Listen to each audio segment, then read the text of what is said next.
За сега нема најави за преструктурирање на пратеничките групи во законодавниот дом, вели собранискиот спикер Гаши на денешниот брифинг со новинарите, откако села најави формирање на нова политичка партија со ново име, а пак од Бихачка најавија дека очекуваат еден пратеник плюс кој ќе премине во нивните редови.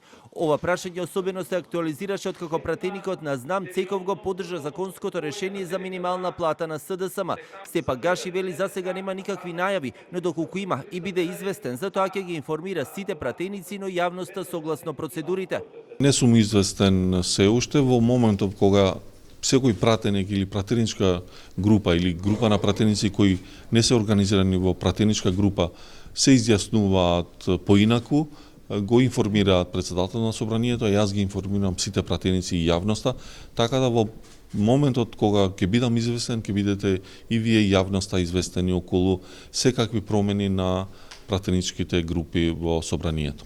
Гаши пак вели дека го очекува и предлогот за реконструкција на владата кој премиерот Мицковски го најави за крајот на мај или почетокот на јуни и штом ќе стигнал ќе го ставил на седница. Во врска со разногласијата кои ги има во вреди околу останувањето на министрите Лимани и Фетај, Гаши денеска се огради од било какви коментари и посочи дека партијата најпрвин треба да ја заврши внатре-партиската реорганизација и потоа да се изјасни сама во врска со нејзините сопартијци, функционери и министри, дали е задоволна од нивното работење или не.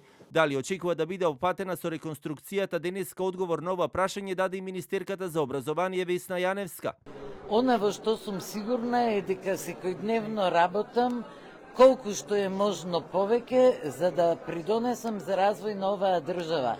Многу пати сум кажала, мандатарот односно премиерот во овој момент ја предлага владата. Партијата дополнително има своји структури кои внимателно размислуваат во корист на државата и предлагаат одредени функции. Така да не зависи само од мене или воопшто од мене дали ќе ме менуваат или не. Сепак последниот збор околу реконструкцијата ќе го има премиерот во дискусии со своите коалициски партнери, додаде собранискиот спикер Гаши, исто како што потребни се преговори и дискусии за отварањето на уставот кој е сензитивна тема, зашто Гаши потсети дека потребни се барем 2/3 од пратениците во законодавниот дом да дадат поддршка. Во врска со Бадентерот во Уставниот суд, тема која се актуализираше периодот, пак само додаде дека не треба да биде табу тема и дека треба да се приде на ова прашање од два аспекти, политичкиот и професионалниот.